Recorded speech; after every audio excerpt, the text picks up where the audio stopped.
अपना जिला पर मेरठ के व्यापारियों की आवाज और इंटीग्रेटेड टाउनशिप के लिए मुख्यमंत्री की बैठक। आइए नजर डालते हैं अब तक की हेडलाइंस पर, फिर विस्तार से अपना जिला की टीम के साथ खबरों पर चर्चा भी करेंगे। मैं हूं के।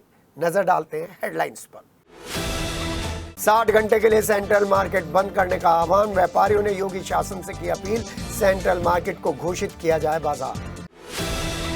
डीएम ने सीएचसी रोटा और कार्यालय खंड विकास अधिकारी रोटा का किया औचक निरीक्षण, मरीजों और तीमारदारों से की बातचीत, स्टाफ को दिए कई जरूरी दिशा निर्देश। भारतीय किसान चरणी गुट का मवाना तहसील में दूसरे दिन भी धरना जारी, किसानों ने अर्धनग्न होकर किया प्रदर्शन, तहसील में चढ़ाई भट्टी। 30 घंटे से लापता व्यापारी का अब तक नहीं लगा कोई सुराग, परिजनों का रो रो कर बुरा हाल, सीसीटीवी कैमरों की फुटेज खंगाल रही है पुलिस। ठेकेदार पर मजदूर को बंधक बनाकर बुरी तरह से पीटने का आरोप, तहरीर देने के बाद पुलिस ने ठेकेदार को हिरासत में लिया। मुख्यमंत्री योगी आदित्यनाथ ने विकास की योजनाओं को लेकर की समीक्षा, कमिश्नर ने इंटीग्रेटेड डेवलपमेंट प्लान के तहत स्मार्ट और स्वच्छ शहर का प्रेजेंटेशन सीएम के सामने रखा। जेठ महीने के दूसरे बड़े मंगलवार की शुभकामनाएं। आइए नजर डालते हैं विस्तार से खबरों पर, और सबसे प्रमुख खबर है सेंट्रल मार्केट की, क्योंकि सेंट्रल मार्केट ने सोमवार को बंद नहीं रखा, मंगलवार को बंद रखा। और मंगलवार को सेंट्रल मार्केट को बंद रखने के ऐलान के साथ सारे वो व्यापारी नेता वहां पर पहुंच गए जो व्यापारी नेता लगातार आवाज उठाते हैं, और इन व्यापारी नेताओं की आवाज क्या योगी शासन तक पहुंचेगी वो अलग बात है। लेकिन अभी तो सेंट्रल मार्केट के व्यापारियों ने 60 घंटे के लिए सेंट्रल मार्केट को बंद करने का आह्वान कर एक सजेशन रखा है। व्यापारियों का कहना है कि कुछ लोग उन्हें ब्लैकमेल करके उनका उत्पीड़न कर रहे हैं। व्यापारियों का कहना है कि सेंट्रल मार्केट को बाजार घोषित किया जाए। व्यापारी नेता किशोर वाधवा ने कहा है कि उन्होंने मेरठ के सभी संगठनों से अनुरोध किया है कि इस लड़ाई में वो हमारे साथ खड़े होकर संकट से बाहर निकालने का कोई रास्ता ढूंढे। उन्होंने संयुक्त व्यापार संघ, मेरठ बार एसोसिएशन, जिला बार एसोसिएशन और तमाम प्रतिनिधियों के साथ, जनप्रतिनिधियों के साथ साथ सफाई कर्मचारी यूनियन, किसान महासभा के साथ, छात्र संघ संगठन के साथ और मेरठ बुलियन एसोसिएशन और दूसरे संगठनों के साथ खड़े होने के लिए आने के लिए कहा है और अपील की है। सुप्रीम कोर्ट ने सेंट्रल मार्केट के 661/6 कॉम्प्लेक्स मामले में ध्वस्तीकरण के आदेश दिए हैं। व्यापारियों की सुप्रीम कोर्ट में दाखिल सभी याचिकाएं रद्द हो चुकी हैं। बंदी के दौरान सेक्टर 2, सेक्टर 3, सेक्टर 6 के अलावा सेक्टर 7 पूरी तरह से बंद रहे और जागृति विहार में भी बंदी का असर देखा गया। साथ ही साथ नई सड़क पर भी पूरी तरीके से बंद रहे। सेंट्रल मार्केट, नई सड़क, सेक्टर 2, 3, 5, 6, 7 और जागृति विहार पूर्णतया बंद है। और इस बंद के पीछे का कारण सबको मालूम है। एक तरफ आवास विकास के संरक्षण में ये मार्केट डेवलपमेंट होता है। मुमताज जैसे मेट यहाँ पर बीच में सौदागिरी करते हैं और उसके बाद व्यापारियों को यहाँ पर एक बड़ा नुकसान झेलने के लिए विवश होना पड़ता है। हमारे साथ व्यापारी नेता भी हैं, दुकानदार भी हैं। सर, क्या नाम है? मैं यहाँ का मेन सेंट्रल मार्केट का अध्यक्ष हूँ, जितेंद्र अग्रवाल, कैलाश डेयरी से। जी, आज मुद्दा क्या है बंद रखने का? मुद्दा ये है कि भाई हम ना तो पार्टी के खिलाफ जा सकते हैं, ना शासन प्रशासन के खिलाफ सकते हैं। अपनी गुहार लगा रहे हैं कि भाई राहत मिल जाए किसी तरह से। कि जो दुकानदार हैं, पीड़ित हैं, दुकान उजड़ जाएगी तो खाएंगे पिएंगे क्या? आवास विकास के उन कर्मचारियों और अधिकारियों के खिलाफ भी कार्रवाई होनी चाहिए जिनके संरक्षण में ये कंस्ट्रक्शन हुआ है। ये सब न्यायालय देखेगा, हम लोग इस बारे में कुछ नहीं कहेंगे। आपको 31 और 20 नोटिस चस्पा किए गए हैं। हाँ। और एफआईआर दर्ज कराने की आवास विकास ने रिपोर्टिंग की है। वो हमारे जो जनप्रतिनिधि हैं उन्होंने आश्वासन दिया है कि ये सब अखबारीबाजी है, आपके ऐसे कोई मुकदमा कायम नहीं होगा, कुछ नहीं होगा। मुख्यमंत्री योगी आदित्यनाथ से भी मिलकर आए? हाँ, मिलकर आए थे। उन्होंने भी आश्वासन दिया अधिकारियों से बातचीत करके इसका सोल्यूशन निकाला जाएगा। आज बंद किस उपलक्ष्य में? आज उपलक्ष्य में बंद है कि समय नजदीक आ गया है और जो है अपना एक शोक मना रहे हैं कि भाई किसी तरह से हमें राहत मिल जाए। उम्मीद है? उम्मीद है, जी हाँ, उम्मीद है कि कहीं किसी तरीके से राहत मिल जाए और इसलिए स्टेटमेंट देते हुए व्यापारी नेता और दुकानदार पूरी सावधानी बरत रहे हैं, क्योंकि मामला अपनी ही पार्टी का है, अपने ही शासन का है। लेकिन सवाल हजारों दुकानदारों का है जिन्होंने यहाँ पर मार्केट डेवलप कर कर उत्तर प्रदेश सरकार की अर्थव्यवस्था को मजबूत करने की कोशिश की है। कितना जीएसटी जाता होगा सर करीब करीब यहाँ से? यहाँ से करीब करोड़ों रुपए जीएसटी जाता है। करोड़ों रुपए जीएसटी। तो जब करोड़ों रुपए जीएसटी जाता है तो सरकार को एक बार अपने फैसले के बारे में पुनर्विचार करने की ये लोग मांग रहे हैं।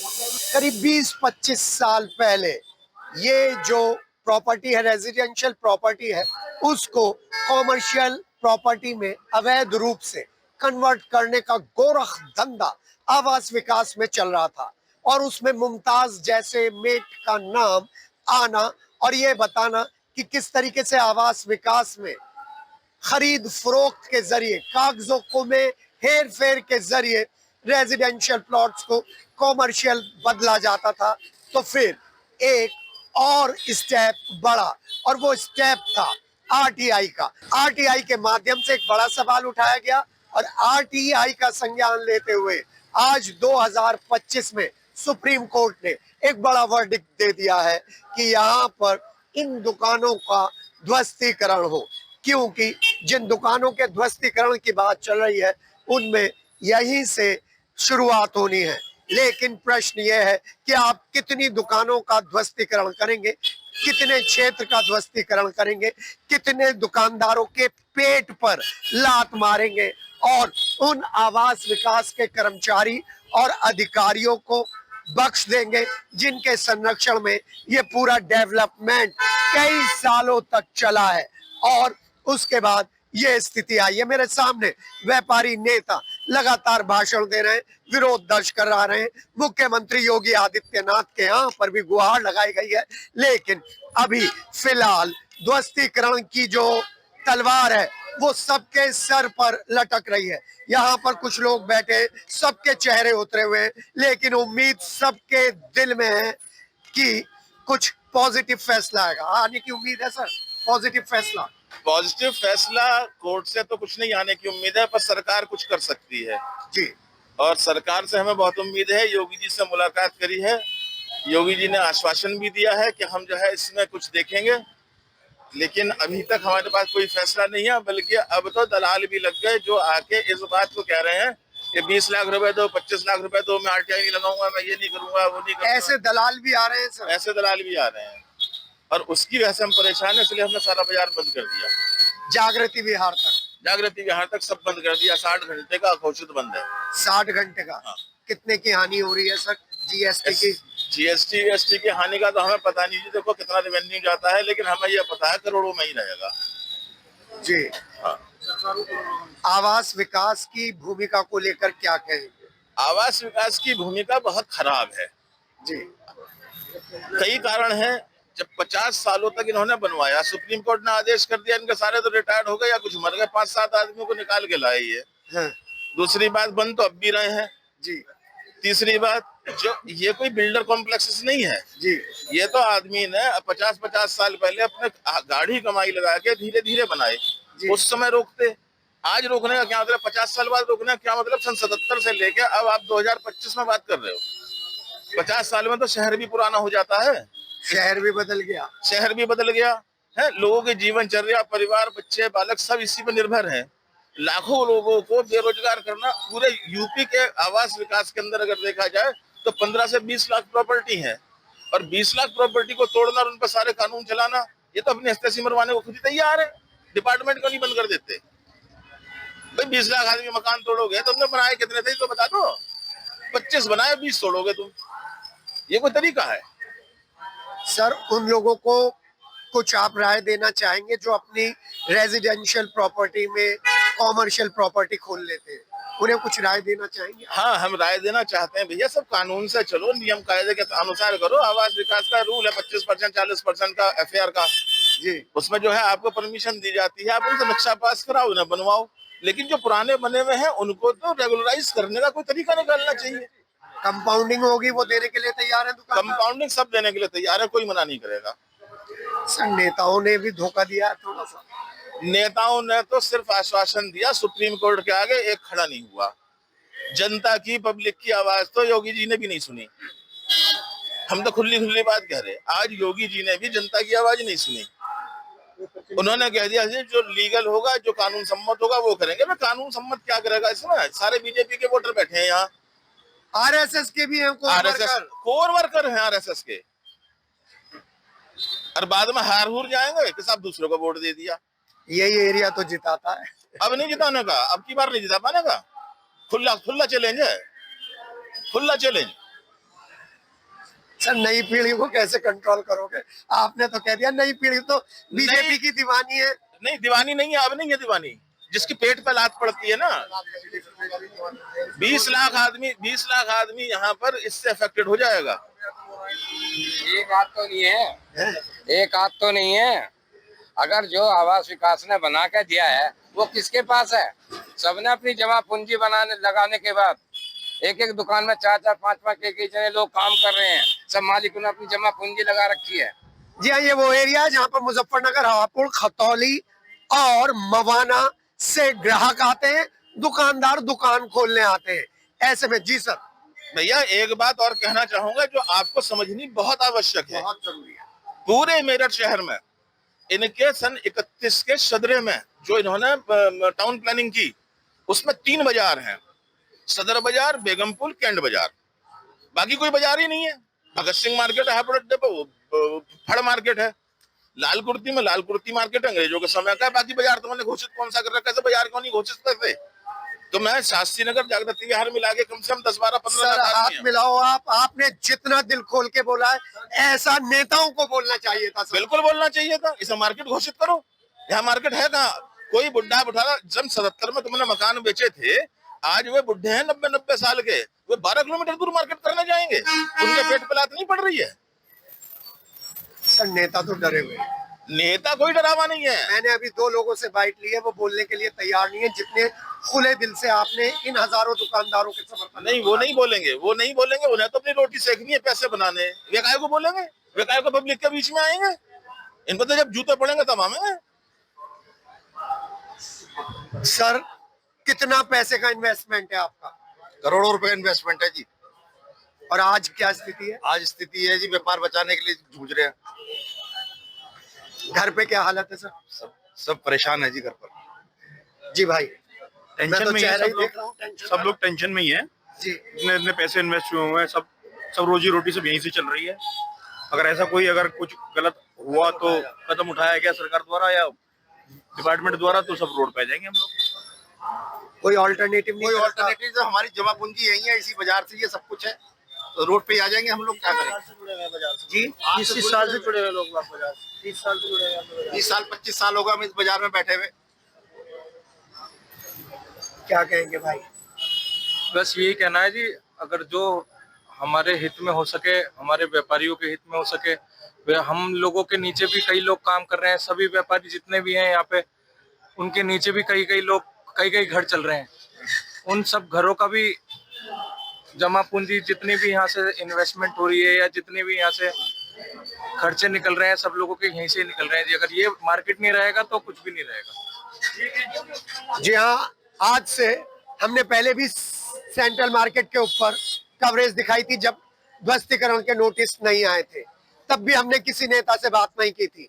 हमने उन लोगों से बात की थी जिन्होंने अपने जीवन भर की करोड़ों रुपए की कमाई यहाँ पर लगा रखी है। हमने सिर्फ सेंट्रल मार्केट के अध्यक्ष से बात करी है। उन्होंने हमें बताया है उम्मीद है, और उम्मीद के साथ साथ एक सवाल भी है। सवाल उस आवास विकास से है जिसके संरक्षण में इन लोगों को धोखे में रखा गया। इन लोगों ने आवास विकास के आश्वासन पर यहाँ पर निर्माण करा, और अगर जब निर्माण हो रहा है तो आवास विकास की ये जिम्मेदारी बैठती थी कि आते ही उस निर्माण को रोकें, उस पर सील लगाएं और इन लोगों को इन्वेस्टमेंट करने से रोकें। लेकिन सन 90 से लेकर 2025 यानी कि 35 साल तो मुझे देखते देखते हो गए कि ये जो सेंट्रल मार्केट 2 या 3 दुकानों में चलता था, आवास विकास ने इसमें अपनी कमाई कर पूरे रेजिडेंशियल क्षेत्र को कॉमर्शियल करने में महत्वपूर्ण भूमिका निभाई है। इन लोगों की गलती सिर्फ इतनी है कि इन्होंने अपने करोड़ों रुपए का इन्वेस्टमेंट अपनी रेजिडेंशियल प्रॉपर्टी में यह सोचकर कर दिया कि हम करोड़ों रुपए के टैक्स और जीएसटी से प्रदेश सरकार की अर्थव्यवस्था को मजबूत करेंगे। जब प्रदेश सरकार 3 ट्रिलियन की व्यवस्था को लेने जा रही है तो ऐसे क्या उत्तर प्रदेश के आवास विकास के हर क्षेत्र में बनने वाले रेजिडेंशियल को कॉमर्शियल में परिवर्तन करने के लिए एक स्टेप नहीं उठाना चाहिए? ये बंद मार्केट एक बहुत बड़ी आवाज उठा रहे हैं कि हम सरकार के साथ हैं, हम सरकार की बात मानने के लिए तैयार हैं और हमको बाजार घोषित किया जाए। कंपाउंडिंग के लिए जो भी व्यवस्था हो वो कंपाउंडिंग की व्यवस्था पूरी की जाए और हम कंपाउंडिंग देने के लिए तैयार हैं। आइए कुछ और लोगों से बात करते हैं जो बताने की कोशिश करेंगे सरकार का क्या रोल है, सरकार क्या सहयोग देगी और आवास विकास ने किस तरीके से यहाँ के हजारों लोगों को चला है। सर नमस्कार, जय हिंद। जय हिंद। सरकार पर सवाल उठ रहा है। देखिए, सरकार पर सवाल तो जब उठते हैं जब सरकार इसकी मदद करने के लिए तैयार नहीं।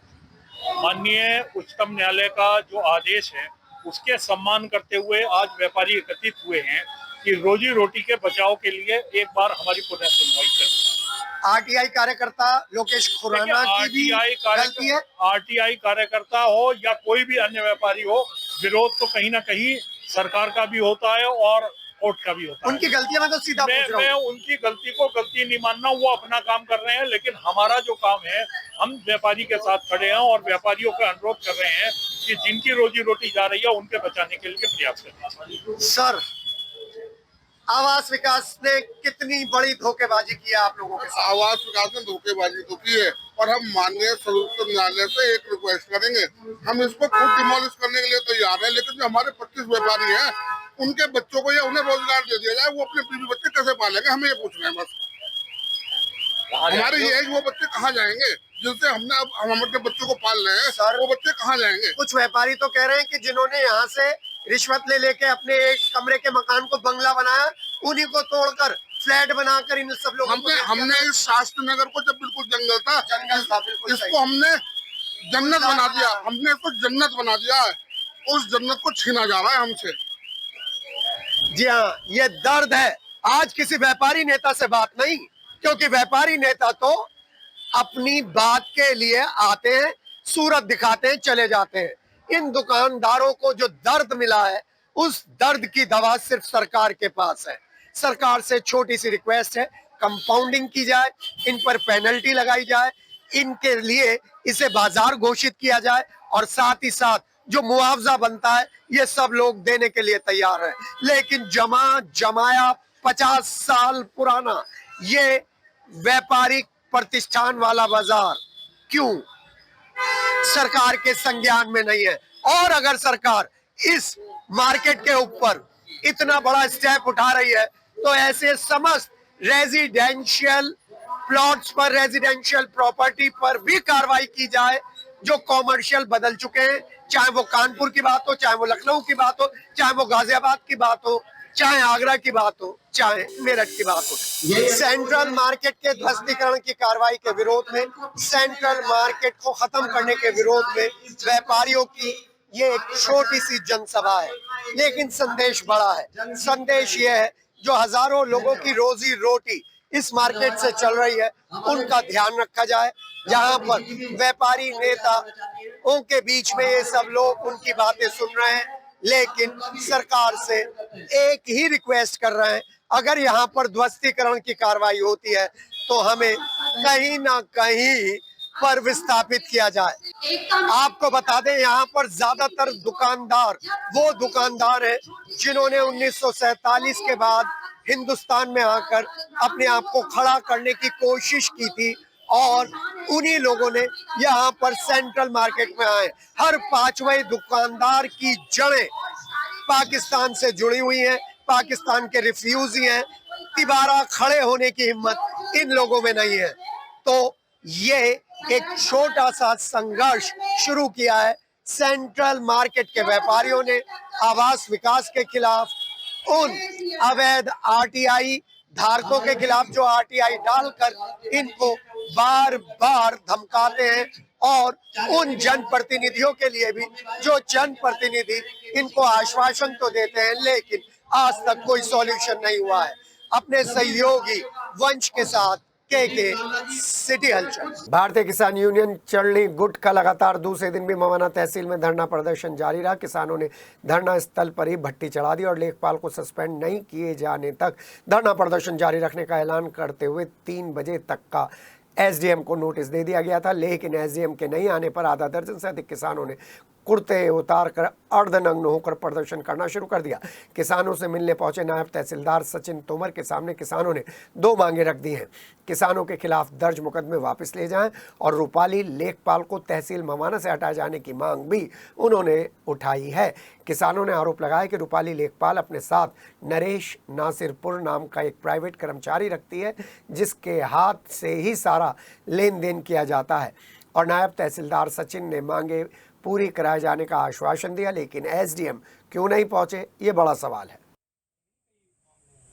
इन्हें पता होगा, हमें क्या बताएंगे उसका? अगर ये कहेंगे नहीं पता तो बताएंगे। एक गाँव का मामला है। सोमवार देर शाम कंकरखेड़ा शिव चौक से संदिग्ध परिस्थितियों में लापता हुए व्यापारी त्रिलोक का 30 घंटे से ज्यादा वक्त बीत जाने के बाद कोई सुराग अभी तक परिजनों को नहीं लग पाया है। मंगलवार को व्यापारियों के परिजन एकत्रित होकर थाना पहुंचे और त्रिलोक की लापता होने की सूचना थाना पुलिस को दी। मंगलवार दोपहर कंकरखेड़ा खिरवा रोड स्थित गांव पावली खुर्द का रहने वाला वेदपाल अपने परिजनों के साथ कंकरखेड़ा थाने पर पहुंचा। वेदपाल ने पुलिस को बताया कि उनका बेटा त्रिलोक कंकरखेड़ा फ्लाईओवर के पास सब्जी की दुकान चलाता है। त्रिलोक सोमवार शाम 6 बजे के करीब अपनी दुकान के सामने गया था सामान लेने के लिए। कंकरखेड़ा शिव चौक के पास लाला की दुकान पर वो आया था, जहां त्रिलोक ने अपना मोबाइल लाला को दिया और अपनी मोटरसाइकिल से कहीं चला गया, जिसके बाद से त्रिलोक संदिग्ध परिस्थितियों में लापता है और अब तक उसका कोई सुराग नहीं लग पाया। त्रिलोक के परिजनों ने कंकरखेड़ा थाने में तहरीर दे दी है लापता होने की। पुलिस और एक्टिव हुई है। पुलिस ने दुकान के आसपास लगे सभी सीसीटीवी कैमरे खंगालने शुरू कर दिए हैं।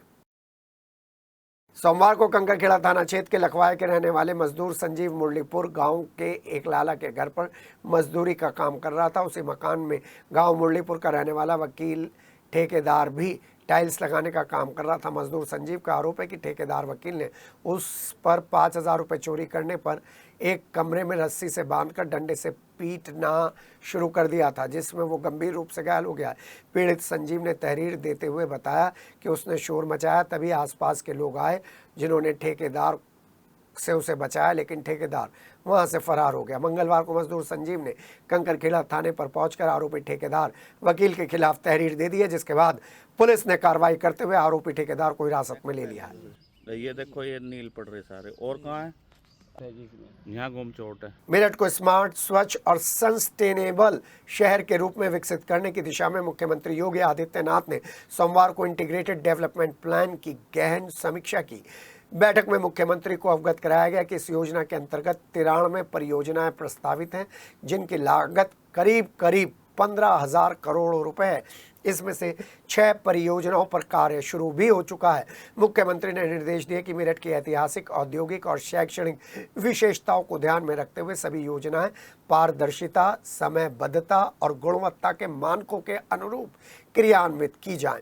उन्होंने कहा कि मेरठ स्वतंत्रता संग्राम से लेकर औद्योगिक विकास तक की जो यात्रा है मेरठ की, वो बताता है कि मेरठ एक महत्वपूर्ण केंद्र रहा है। खेल उद्योग, शैक्षणिक संस्थान, राष्ट्रीय राजधानी क्षेत्र से निकटता के कारण यह शहर विशेष पहचान रखता है। इसे खेल, शिक्षा, संस्कृति और व्यापार की प्रेरणादायी नगरी के रूप में विकसित किया जाना चाहिए। मुख्यमंत्री ने कहा है कि शहर की भीड़ भाड़ और यातायात कंजेशन को दूर करने के लिए स्थानीय जिला प्रशासन, विकास प्राधिकरण और नगर निगम को समन्वय के साथ कार्य करना चाहिए। उन्होंने स्मार्ट मेरठ नगर में केवल डिजिटल होर्डिंग लगाए जाने के लिए सीसीटीवी कवरेज के जरिए पूरे शहर में नजर रखने के लिए और व्यापारिक प्रतिष्ठानों और आम नागरिकों के सहयोग से निगरानी तंत्र को सशक्त बनाने के लिए भी निर्देश दिए, आह्वान किया। मुख्यमंत्री ने स्पष्ट तौर पर ऐलान कर दिया है, कैमरों की फुटेज आवश्यकता पड़ने पर पुलिस को सुलभ होनी चाहिए।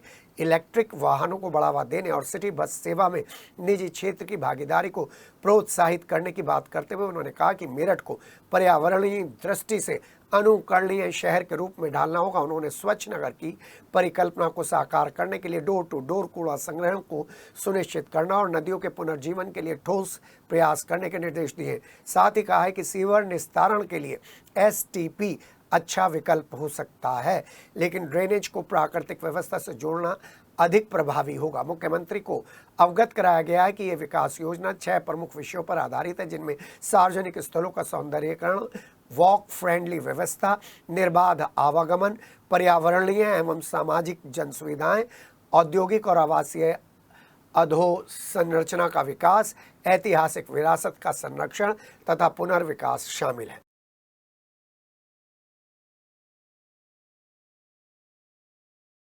मंगलवार को डीएम डॉक्टर वीके सिंह ने सामुदायिक स्वास्थ्य केंद्र रोहटा और कार्यालय खंड विकास अधिकारी रोहटा का औचक निरीक्षण करते हुए आयुष्मान कार्ड कक्ष, अल्ट्रासाउंड कक्ष, टीबी यूनिट, आपातकालीन कक्ष, फार्मेसी का निरीक्षण किया और अटेंडेंस रजिस्टर और अभिलेखों का अवलोकन करते हुए वैक्सीन के रख रखाव संबंधी व्यवस्थाओं का जायजा लिया। आयुष्मान कक्ष में प्रतिमाह बनने वाले आयुष्मान कार्डों की संख्या के बारे में जानकारी प्राप्त की और आवश्यक दिशा निर्देश भी दिए।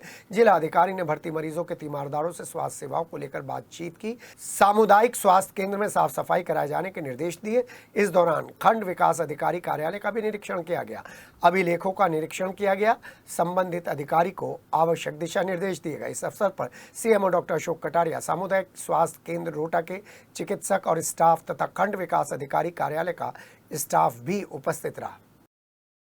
उधर मंगलवार को विकास भवन सभागार में जिलाधिकारी डॉक्टर वीके सिंह की अध्यक्षता में व्यापार बंधुओं की एक बैठक आयोजित की गई, जिसमें 35 समस्याएं सामने रखी डीएम के और संबंधित विभाग के प्रतिनिधियों से समस्याओं के समाधान पर विचार विमर्श का दौर शुरू हुआ और उसके बाद डीएम ने आवश्यक दिशा निर्देश दिए। जिलाधिकारी ने नगर निगम के अधिकारियों और संबंधित विभाग के अधिकारियों को समस्याओं का शीघ्र निस्तारण करने का निर्देश दिया। हापुड़ स्टैंड चौराहे के निकट शौचालय बनवाने के संबंध में निवेदन किया गया था, जिस पर संबंधित अधिकारी द्वारा बताया गया कि शीघ्र ही शौचालय बनवाने हेतु टेंडर जारी किए जाएंगे। वार्ड संख्या 66, 72 और 59 में आवारा कुत्तों के आतंक को लेकर जिलाधिकारी ने नगर निगम के अधिकारियों को अभियान चलाकर कुत्तों का बधियाकरण करने के निर्देश दिए हैं। व्यापारियों द्वारा बताया गया कि बागपत रोड मलियाना पुल के नीचे सार्वजनिक शौचालय उपलब्ध नहीं है, जिसके कारण आम आदमियों के साथ व्यापारियों को भी परेशानी का सामना करना पड़ता है, इसलिए एक सार्वजनिक शौचालय बनवाया जाए। जिलाधिकारी द्वारा व्यापार बंधुओं और संबंधित अधिकारियों को आपसी समन्वय से जगह चिन्हित कर शौचालय बनाने के निर्देश दिए गए।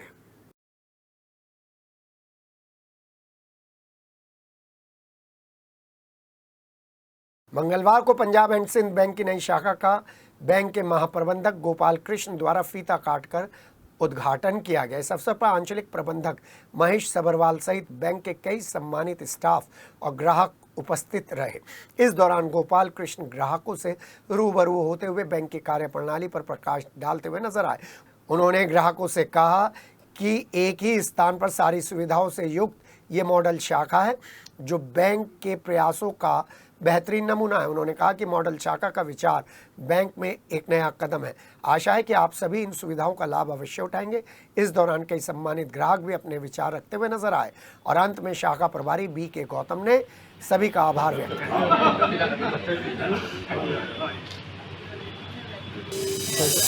आज हम लोग अपनी मेरठ की एक बेगमबरी ब्रांच को एक मॉडल ब्रांच बनाई है। बैंक में, पूरे बैंक में हम लोग काफ़ी मॉडल ब्रांचें बना रहे हैं। आपको पता है कि ये बैंक 117 साल पुराना बैंक है और 117 साल से ही देश की सेवा में लगा हुआ है। तो अभी हम लोग एक्सपेंशन भी कर रहे हैं और मॉडल ब्रांचें भी बन रही हैं। ये हमारी नोएडा जोन की सेकंड मॉडल ब्रांच है, अभी 4 और होने वाले हैं। जैसे आपको प्राइवेट बैंक में जो फैसिलिटी मिलती है, कैश डिपॉजिट मशीन है, ATM है, आपको ऑनलाइन कोई लोन अप्लाई करना है वो कर सकते हो, तो उसमें किसी इंटरवेंशन की भी ज़रूरत नहीं है। आदमी इसको खुद ऑपरेट करके कर सकता है और इसका जो इंफ्रास्ट्रक्चर है वो तो आपको देख ही रहे हो। मंगलवार को smile girls national inter college block Shastri Nagar में रानी अहिल्याबाई होलकर की 300वीं जयंती के उपलक्ष्य में कार्यक्रम आयोजित किया गया। शुभारंभ प्रधानाचार्य डॉक्टर मर्दुला शर्मा ने मुख्य अतिथि समाज सेविका सीमा श्रीवास्तव को माला पहनाकर किया। मंच का संचालन अनुपम निधि ने किया। कार्यक्रम का संचालन वंदना सिंह ने किया और अंबिका देवी ने सहयोग किया। इस अवसर पर महिला सशक्तिकरण के लिए कई कार्यक्रमों का आयोजन किया गया। छात्राओं ने जिसमें हिस्सा लिया। कक्षा 8 की छात्रा ने प्रथम स्थान, 9 की छात्रा ने द्वितीय स्थान और कक्षा 7 की छात्रा ने तृतीय स्थान प्राप्त किया। इस अवसर पर प्रश्नोत्तरी प्रतियोगिता का भी आयोजन किया गया। इस अवसर पर मुख्य अतिथि और प्रधानाचार्य ने सभी छात्राओं को पुरस्कार देकर अहिल्याबाई होलकर के कई किस्से सुनाए। श्लोक की तरह, मंत्रों की तरह जो शुद्ध होते हैं, तो एक बच्चे के लिए बहुत जरूरत। कंकरखेड़ा के रोटा रोड स्थित जवाहर नगर मद्रासी मोहल्ले में पुलिस की नाक के नीचे खुलेआम गांजा और स्मैक बेचने का कारोबार धड़ल्ले से चल रहा है और खुलेआम स्मैक और गांजा बेचने वाले बैठे रहते हैं। वीडियो भी सोशल मीडिया पर वायरल हो रही है और सिटी हलचल ने पुलिस नामे में भी इस समस्या को उठाया था। तो सिटी हलचल एक बार फिर आपको ये वीडियो दिखा रही है, जिसकी पुष्टि तो हम नहीं कर रहे हैं, लेकिन जिस शख्स का नाम इसमें सामने आ रहा है उसका नाम हम अभी नहीं ले रहे हैं। पुलिस अपनी तफ्तीश में पता करे। इस आदमी के साथ एक महिला भी गांजा और स्मैक एक पन्नी में भरकर बेचते हुए नजर आ रहे हैं। जवाहर नगर मोहल्ले के लोगों का कहना है कि जवाहर नगर में युवाओं की नसों में जहर और नशा घोलने का काम किया जा रहा है, लेकिन ना तो सीओ, ना कंकरखेड़ा थाना, ना पुलिस चौकी कोई कार्रवाई करती है। उन्होंने आरोप लगाया कि योगीपुरम पुलिस चौकी के अंतर्गत ये क्षेत्र आता है और एक कांस्टेबल भी इसमें प्रमुख भूमिका निभाता है। ये तो यहाँ की है भाई, पीछे की। इनको बोलो तुम जाकर देख कर ले और कर ले। हाँ तो कर ले तो बैठ गई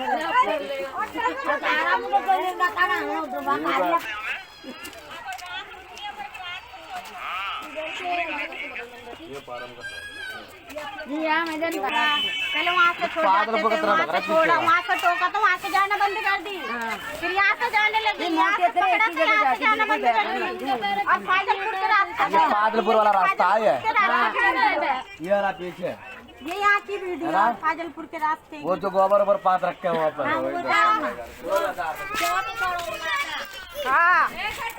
मंगलवार को मवाना में तिरंगा यात्रा निकाली गई, जिसका शुभारंभ राज्य मंत्री दिनेश खटीक, जिला अध्यक्ष शिव कुमार राणा, नगर पालिका अध्यक्ष अखिल कौशिक ने सामूहिक रूप से तिरंगा दिखाकर किया। तिरंगा यात्रा आरओ वाटर प्लांट से शुरू होकर थाना तिराहा से गुजरती हुई कई प्रमुख मार्गों से होती हुई सुभाष चौक पर पहुंची, जिसके बाद राज्य मंत्री दिनेश खटीक ने तिरंगा यात्रा को संबोधित करते हुए कहा कि पहलगांव हमले में भारत की तीनों सेनाओं ने जो शौर्य दिखाया है, उसके आगे पाकिस्तान को घुटनों पर आना पड़ा है और पार्टी आला कमान द्वारा देश में तिरंगा यात्राएं निकाली जा रही हैं। जिला अध्यक्ष शिव कुमार राणा ने कहा कि प्रधानमंत्री नरेंद्र मोदी की दृढ़ इच्छा शक्ति से तीनों सेनाओं ने पाकिस्तान को 3 दिन में बर्बाद करके रख दिया है।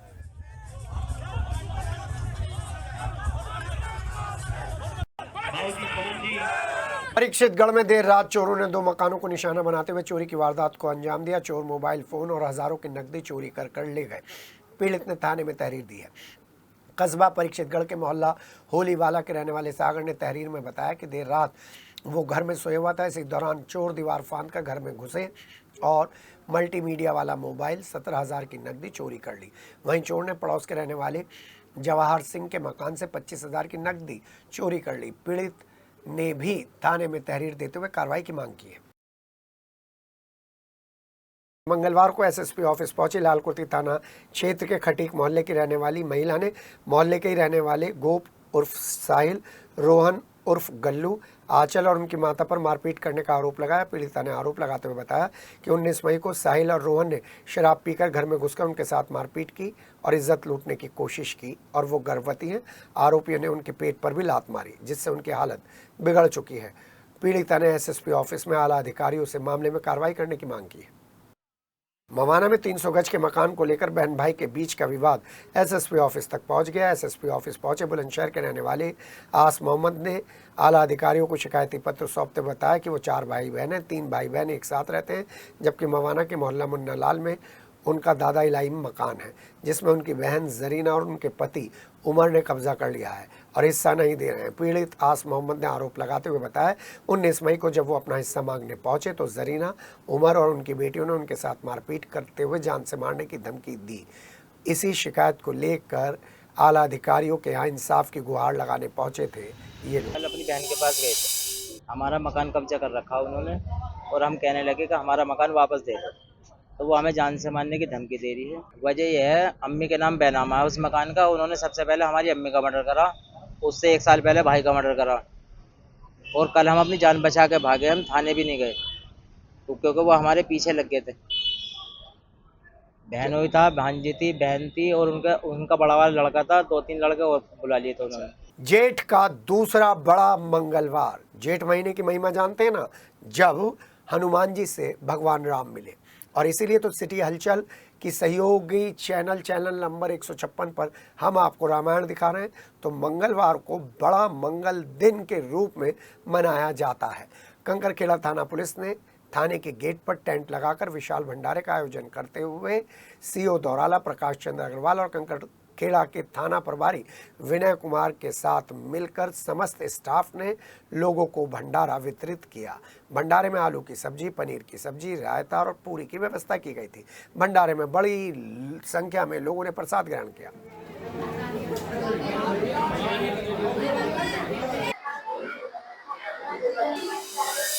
स्थापना दिवस के लिए ये भंडारा हर साल हम करते हैं। 25-26 साल हो गए इसको करते हुए। हमारे यहाँ दधीची शिव मंदिर स्थापना दिवस पर हर साल भंडारा किया जाता है। ये 26 साल हमारे यहाँ भंडारा करते हुए और जन सेवा आयोग से सब सेवादार हमारे यहाँ सेवा करते हैं और सबका खाना खिलाया जाता है, गरीब आदमी को भोजन खिलाया जाता है। आबुलैंड व्यापार संघ का शपथ ग्रहण समारोह छावनी स्थित होटल डी रोज में पूरा हुआ। आबुलैंड व्यापार संघ के नव निर्वाचित पदाधिकारियों के संरक्षक सुरेश सज्जनहार और मुख्य चुनाव अधिकारी राहुल दास ने शपथ दिलाई। अध्यक्ष आकाश खन्ना ने कहा व्यापारियों की समस्याओं को प्राथमिकता के साथ दूर कराया जाएगा। उन्होंने कहा कि सभी व्यापारी हर परिस्थिति में एक दूसरे के साथ खड़े और अध्यक्ष पद पर आकाश खन्ना, महामंत्री राजवीर सिंह, कोषाध्यक्ष गौरव सेठ, वरिष्ठ उपाध्यक्ष भूपेंद्र सिंह और रमेश कुमार चौधरी, उप महामंत्री विशाल अग्रवाल, संगठन मंत्री नितिन महेश्वरी, मीडिया प्रभारी सचिन रस्तोगी, मंत्री पद पर सागर गुप्ता, चेतन नागपाल, शम्मी आनंद, अजय अग्रवाल, हिमांशु मुट्रेजा, निखिल खन्ना, संजय मुंजाल, अंकुर गुप्ता ने शपथ ली। हम आपको बताते बहुत ही जल्द हम बात करेंगे आबुलैंड के इस नए व्यापारियों के ग्रुप से और जानने की कोशिश करेंगे उनकी क्या क्या समस्या है, क्योंकि कैंटोनमेंट बोर्ड में लगातार व्यापारियों का उत्पीड़न जारी है। और मुझे जो है आबुलैंड के व्यापारियों ने इस चुनाव में महामंत्री का दायित्व सौंपा है और लोग कहते हैं कि मंत्री बनाया, मैं कहता हूँ मुझे दायित्व सौंपा है और जो मेरे पे उन्होंने उम्मीदें लगा के मुझे दायित्व सौंपा है धानेश्वर चौक व्यापार मंडल और उनकी उम्मीदों पे खरा धानेश्वर दिन रात चौक व्यापार मंडल की जो कि पहली बार हुआ है और अपार जी का स्वागत करते हुए हमारे सदस्य हैं वो सब शामिल हुए और साथ में आशीर्वाद देने के लिए पूरा मेरठ जगत का व्यापारी यहाँ इकट्ठा हुआ है। हमारी नई युवा टीम है जो व्यापार संघ के काम के लिए हर वक्त तत्पर है, हर 24 घंटे तैयार रहेगी और जिसके कुछ काम हमने शुरू भी कर दिए हैं। चौधरी चरण सिंह विश्वविद्यालय के बीएससी कंप्यूटर साइंस प्रथम वर्ष के छात्र आर्यमन सांगवान ने उत्तर प्रदेश राज्य कराटे चैंपियनशिप में शानदार प्रदर्शन करते हुए अंडर 21 बॉयज और सीनियर मेंस वर्ग में स्वर्ण पदक हासिल कर विश्वविद्यालय का गौरव बढ़ाया। Uttar Pradesh sports karate association के वो इकलौते ऐसे खिलाड़ी हैं जिन्होंने एक ही प्रतियोगिता के दोनों वर्गों में स्वर्ण पदक जीते हैं। दोनों वर्गों में अपने विरोधियों को एक तरफा ढंग से शिकस्त दी गई थी। उनके इस उत्कृष्ट प्रदर्शन के आधार पर उन्हें 30 बार नेशनल कराटे चैंपियनशिप के लिए सेलेक्ट किया गया है। आर्यमन की इस उपलब्धि पर विश्वविद्यालय परिवार, खेल प्रेमियों और उनके ट्रेनर्स ने हर्ष व्यक्त करते हुए उन्हें भविष्य के लिए शुभकामनाएं दी हैं। किटौर थाना क्षेत्र के एक गांव में खेत पर गए व्यक्ति का सोमवार की शाम शव मिलने के बाद हड़कंप मच गया। सूचना पर पहुंची पुलिस ने जांच पड़ताल करते हुए शव को कब्जे में ले लिया, पोस्टमार्टम के लिए भिजवा दिया। थाना किटौर के गांव साउदुल्लापुर के रहने वाले बलकार ने पुलिस को तहरीर देते हुए बताया कि रविवार की शाम को उसका 45 वर्षीय भाई रंजीत अपने चाचा के साथ खेत पर गया था, लेकिन कुछ देर बाद जानकारी मिली कि रंजीत खेत पर मृत अवस्था में पड़े हैं, जिसके बाद परिजनों ने मौके पर पहुंचकर रंजीत के शव को घर पर लेकर आए और सूचना थाना पुलिस को दी। सूचना पर सीओ प्रमोद कुमार थाना पुलिस के साथ मौके पर पहुंचे और जांच पड़ताल करते हुए शव को कब्जे में लेकर पोस्टमार्टम के लिए भिजवा दिया। पुलिस मामले की जांच कर रही है। अपना जिला में खबरों के सफरनामे में बस इतना ही है, लेकिन आपसे वादा है आपके मुद्दों को लेकर हम लगातार सक्रिय रहेंगे। प्यार से और संवेदनशीलता के साथ आपके मुद्दे जनता के सामने रखेंगे, अधिकारियों के सामने रखेंगे, क्योंकि जिला आपका है, अपना जिला। फिलहाल दीजिए इजाजत, नमस्कार।